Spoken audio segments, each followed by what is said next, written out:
What is up, guys? Shane from Set 5 Pass bringing you another deck profile. I'm going to try and keep this short and sweet, this one, because as you can probably tell by the thumbnail, it's going to be a true Draco deck profile. I've always really enjoyed playing true Draco. I did play it for quite a lot whilst Diagram was still at free. I took it to a few regionals back before COVID. And I generally just enjoyed playing the deck. You know, it was a very...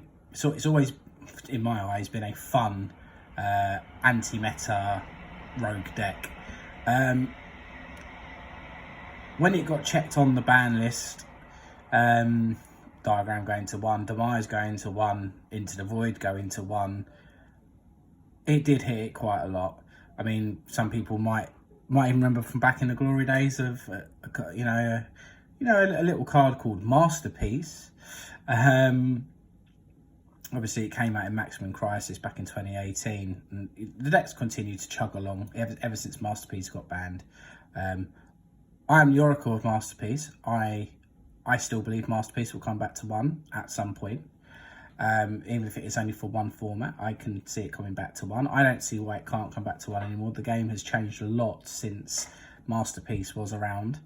And if a card like Red Eyes Dragoon could exist, I don't see why Masterpiece can't exist at 1. Anyway, it's enough rambling. I'll get into the deck profile. At the end of the video, also, I'm going to open up some more ATS packs. I went to my locals last weekend. I got 2nd place. I took my dinos, my going 2nd dino deck for that one. And you'll see that the profile's already on the channel. I'll link it in the description. Without further ado, I'll get into this deck profile. So play the 1 Dynamite Knight, because he is only at 1. I would play multiples of him. I'm sure anyone would who played true Draco if he existed. At more than 1, maybe the next ban list, we never know, we might get him back to 2.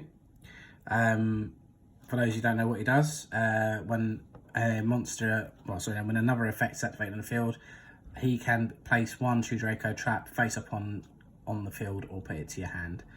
Really good. It can, like I say, it really gets your board state established, and you know, true Draco Apocalypse is quite a hell of a card. I'm playing 3 Majesty Maiden. I know some builds in the past play this at 2. I understand why, but I quite like it at 3. The monster count is already very low as it is, so I quite like Majesty Maiden at 3, and plus it searches Dynamite Knight or the other champion of the deck, Ignis Heat. I like her at 3. I like Ignis Heat at 3 as well. Again, he searches the true Draco traps. She searches the true Draco monsters. He searches, the true Draco spells. You know, I love Ignis Heat. I was very happy you got a secret rare printing. I hope maybe these guys will get one day too. Yeah, I like this monster lineup. I like this ratio. Obviously, if Masterpiece was back, I'd play Masterpiece. I like Drea 3, but he's not good enough to play in a true Draco deck. That's the main monster lineup. I am playing a new card in this deck since Lightning Overdrive, and that's to Uncamo Freet. It was Uncamo Flight before the name changed, but they changed it to Uncamo Freet. So if people don't know what this does, if you have no cards in your extra deck except Uncamo Freet, you can destroy this card, then draw 1 card. You can only use that effect once per turn, so that's to place it in a pendulum scale. That's its scale effect. And its monster effect, it can't be nor summoned or set. Must be special summoned from your face-up extra deck by having no cards in your extra deck except Uncamo Freet, and you can only special summon Uncamo Freet once per turn this way. And if this face-up card in the monster zone leaves the field, banish it. So I'm a bit torn between this at the moment. I quite like it because you know, it has a bit of synergy with having no cards in it straight, and it's a draw 1, and it also is a monster on the field. Unfortunately, this does clash with one of the other engines in the deck, and I'll get to that in a bit.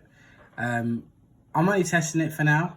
That's why I'm only playing it at 2. I like it as a quick draw 1. If it helps you set up your board state, then you know, it's not too bad, and it is another monster count for a deck that has very low monster count in the deck anyway. But that might get cut, I don't know. It is really good for what it does, but it does kind of conflict with some of the other techs in the deck. So play 1 card of Demise, because it's only at 1. So we're on spells now, if you couldn't tell, sorry. 1 Diagram, because it's only at 1. And 2 Mystic Mine. I know it's not a very fun card to play against, however, the deck isn't situated around Mystic Mine. Mystic Mine is just a tech to help equalise any irritating boards going second. I like Mystic Mine when used in that pretext. You know, you use it to equalise a game state. I don't like Mystic Mine when the deck is functioned around it, i.e. Time Lord Burn or Mystic Mine Burn.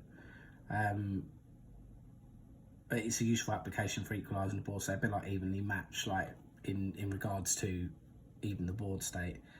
And plus it helps road decks that want to go second a little bit.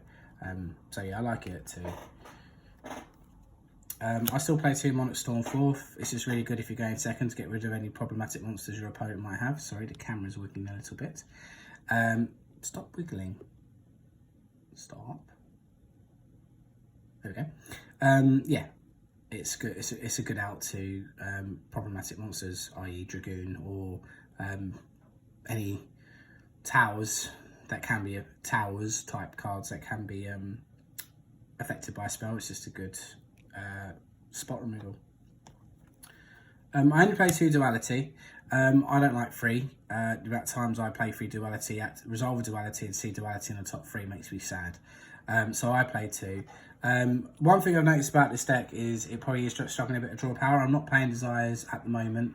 I used to play Desires, but sometimes, you know, if you had no way to search out Dynamite Knight and you resolved Desires and you banished it, it was just always a bit sad. So I'm trying it without Desires at the moment. So you play 3 Disciples of the True Draco Phoenix. I always quite like this card. I've seen people collect it 2 in the past. I really like it. You know, shuffling 3 and drawing 1 as a recycle is really nice. And obviously the fact it's a spell or trap pop when it leaves the field and goes to the graveyard. I just like the recyclability and just, you know, chance to, you know, just out resource your opponent. True Draco Heritage, 3 copies of True Draco Heritage. I mean, I love this card. You can draw up to 3 cards from this. If a monster, spell and trap that has True Draco or True King in the name has gone from field to grave. And again, like the other one, it pops a spell if it leaves the field and goes to the grave.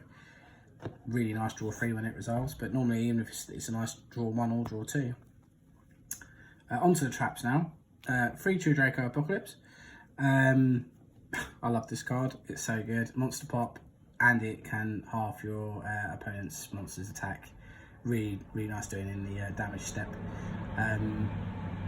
Such a good card, and I just love the fact that it's in Super as well. Obviously in the OTS packs from, what's it? OTS 5. God, that is such a long time ago. Yeah. So I'm only playing 1 True King's Return. I couldn't make room for a second. I mean, the monster pop effects are nice, but the reborn effects, yeah, it's okay. I just like the one-off, to be honest with you. I'd rather play other cards in the deck. So just in case you do have to go first, because I do like to try and play it going second, 3 Solemn Judgment. You know, say no, pay half your life points, say no, pretty much. So I do run a few Floodgates in this, so I'm sorry.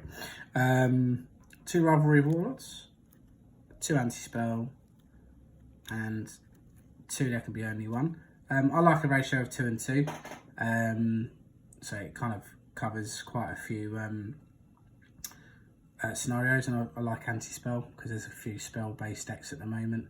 Anti-Spell does hurt us, kind of, but if we need to, we can just tribute it off with one of the 2 Draco monsters. Obviously, there can be only 1 is absolutely busted. It affects a lot of decks, and Rivalry is just really good as well. Obviously, Rivalry is good in this deck because you actually, apart from Uncommon Freak, you only play worms, so it's quite good. Freedom Monarchs Erupt. You know, archetypal skill drain for Monarchs, but it also works in True Draco. When this card resolves, any decks that are reliant on effects resolving on the field Nope, it's not happening. A lot of decks can have to just scoop to this if it resolves face up. What a lot of people don't realise about this is people think that once a tribute summon monster's left the field, this turns off. No, that's not the case. During my end phase, so if it's face up on the field during my end phase with no monsters on the field, it will go to the graveyard. If you destroy the monster during, so if the monster is destroyed during your opponent's turn, it doesn't turn off. It says your end phase. So it is just really good for that. And if you manage to get a monster on before the end of your next end phase, it stays on the field. It's just really good. And then one skill drain. Hurts our own monsters, but you know, that's fine. We can tribute off if we need to. And one Imperial Order, again, hurts us, but we can tribute off if we need to. I haven't got a side deck built for True Draco. This is just a fun, casual deck at the moment, really, that I might play. I might take it to a tournament one weekend, see how I do. Maybe. I'm not entirely sure yet. We'll see how we get on there. But like I said at the start of the video, I've got some OTS packs here. This video's gone over a little bit longer than I wanted it to, so I won't spend too long. Yeah, I've got second place, so I've got my 1 entry pack and then 4 for coming second. Not had a lot of luck opening OTSs on the channel so far, so we'll see how we get on, I guess, and see what we get. I don't think I've actually opened a Dogmatic Punishment on stream yet, so let's on video. So let's see if I can actually get a Dogmatic Punishment. That'd be pretty nice. So armed. Oh wow, there we go. Look, armed. It's like I scripted it. Dogmatic Punishment, really nice super. Really good card. I will look to get that into a deck at some point to make the most out of it. Who knows? Maybe a True Draco build with some Dogmatica cards. Try white. Perform Act to Pain and Noctovision. That's like my 5th one, I believe. Let's put the camera up a tiny bit. See my keyboard there, sorry. There we go. That's what we've got here. Amorphous Persona, Shadow Vampire, and another punishment. Wow, okay, we're getting all the punishments today. I'm not going to complain. That's literally sitting at a £10 card at the moment for an OTS Super, so I'm not going to complain at getting a punishment. Can we get the playset? That would be absolutely amazing if we could. So you know how I've opened nearly 15 packs of OTS 15 and not had a single one. So we've got another World Legacy token. Always nice to get the tokens. They always hold a nice little bit of value out of the OTS packs.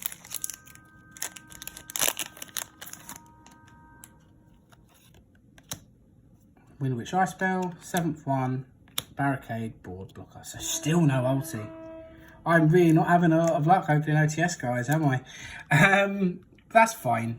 You know, like I said, you know, I believe the Ultimate Rare Hulk Firebrax was already pulled anyway, so the main prize of the box is already gone, if you like. So the other ones are nice, but they're not, not quite as expensive. But if you stayed to the end, thank you for watching. I'll try and do another video soon. I might look to do some different type of content soon of actually like reviewing some of my dual input replays.